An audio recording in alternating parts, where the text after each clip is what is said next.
L'itinérance est de plus en plus visible dans les rues de Sherbrooke et les ressources d'aide qui sont mises à la disposition de cette population sont donc plus importantes que jamais. J'ai donc voulu me mettre dans les chaussures d'une personne en situation d'itinérance et aller à la rencontre des différents intervenants qui œuvrent auprès de ces personnes au quotidien. C'est beaucoup d'heures dans une journée, ça, où tu as besoin de travailler à trouver comment tu vas traverser la journée, de survivre. Et ça, c'est plusieurs services différents qui viennent répondre à ces différents besoins-là de différentes manières. La chaudronnée de l'Estrie, c'est en particulier une soupe populaire, mais c'est aussi un peu un milieu de vie. Il y a plusieurs activités sociales qui se font ici. Fait que c'est notre salle à dîner. Il y a environ 67 places assis. Donc, là, c'est entre deux repas, c'est un petit peu plus tranquille, là, mais sur l'heure du dîner, là, c'est bien plein puis ça roule. Là. On s'entend qu'il y a de plus en plus de gens qui sont en situation précaire. Est-ce que vous arrivez à répondre à la demande? Oui, on arrive. C'est sûr que nous, tout le monde ici mange. On s'assure de manger, d'avoir nos intervenants sur place pour répondre à différents besoins. Puis quand on n'arrive pas à les répondre, on les réfère aussi. Moi, juste dans la dernière année, au niveau du service de repas, c'est au-dessus de 30 % d'augmentation en termes de repas servis. Nous, on a servi au-dessus de 34 000 repas. Moi, c'est Dominique, enchanté, Stéphane. Enchanté. J'étais un homme d'affaires. Tant qu'être un homme d'affaires, tu se mets d'avoir de l'air prospère, c'est ma cravate. Au maxi, avec 100 $ je me débrouille pas en épicerie, mais je suis loin de manger du caviar. Ici, pour 20 $ je mange tout le mois. C'est santé, vous avez vu, il y a des fruits, toute la quête. On mange très bien à l'heure du dîner aussi, puis pour le souper, on se débrouille. On veut voir le chiffre d'intégral, là. Oui, c'est ça. Sinon, comment ça va? Ça va bien, pas mal. Mathieu, ça fait 22 ans que tu es travailleur de rue. Qu'est-ce que tu fais au quotidien? À quoi ça ressemble tes journées?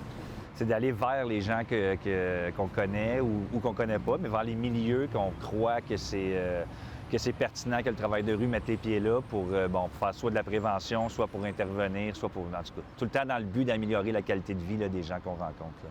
Qu'est-ce qu'on pourrait faire pour améliorer la situation? Être là. Moi, je pense juste être présent, les écouter, voir leurs besoins, c'est quoi. Le centre de jour Ma Cabane, c'est un lieu où les gens peuvent aller se déposer pendant la journée.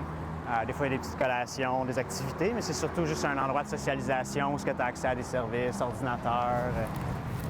La salle commune. Fait que ça te permet de voir que si on est rendu à 35-40 sites, c'est sûr qu'a priori, s'ils viennent seulement pour... Ils veulent être tranquilles, on les laisse tranquilles. C'est comme, il y a du café, les ordis, téléphones, font leur truc. Mais on s'entend que souvent, il y a des besoins qui s'expriment. Parce qu'ici, on rejoint à peu près, là, en ce moment, ça se promène là, entre 80 et 120 personnes différentes par jour. 80 hommes, 20 femmes. Mais c'est ça, la situation globale reste la même, c'est-à-dire consommation, prévalence de toxicomanie, couplée à des problèmes de santé mentale. Ça roule à tous les jours. On est comme, physiquement, on est à la limite de nos capacités. Puis on peut pas vraiment s'agrandir. Déjà, juste la qualité la qualité des drogues dans la rue est vraiment rendue terrible. Donc, quelqu'un qui se trouve à consommer une de ces pilules vraiment remplies de cochonneries-là se trouve tout d'un coup avec des problématiques beaucoup plus sévères qu'une personne qui essayait ça il y a 20 ans pouvait vivre. Iris Estrie, je pense que c'est une des versions du travail de proximité qu'on voit moins des fois dans des villes qui n'ont pas la chance d'avoir des organismes comme ça qui se spécialisent. Fait que c'est un engrenage de super important dans les trajectoires de service à Sherbrooke. C'est plus fort que la morphine, c'est très très fort, mais là, il y a un fond de rue. Ça, en ce moment, c'est quelque chose qui a causé beaucoup de surdoses chez nos usagers. Parce que... La mission principale d'Iris Estrie, c'est faire la prévention du VIH, des autres infections et des surdoses.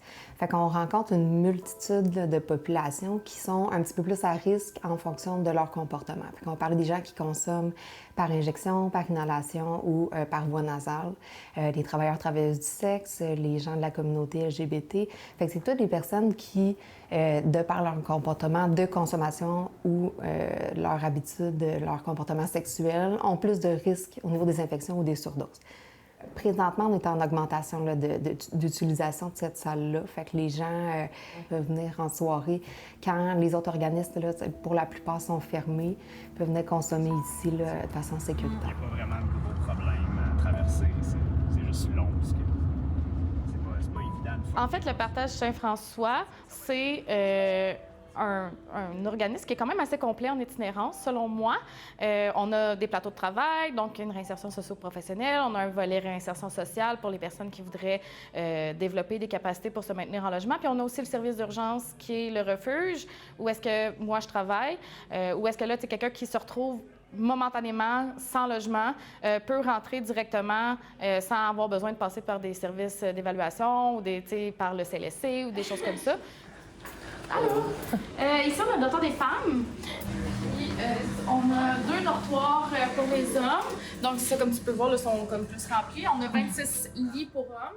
Mais c'est d'accueillir la personne qui arrive en situation de stress, qui vient de passer toute la journée dehors, qui n'a pas réussi à trouver à manger, qui n'a pas réussi à avoir de cigarettes. Donc, c'est comme ça nous permet aussi de prendre le pouls de comment notre soirée va se passer. De façon générale, quand on a des places de disponibles, ils se remplissent dans la même journée ou bien le lendemain.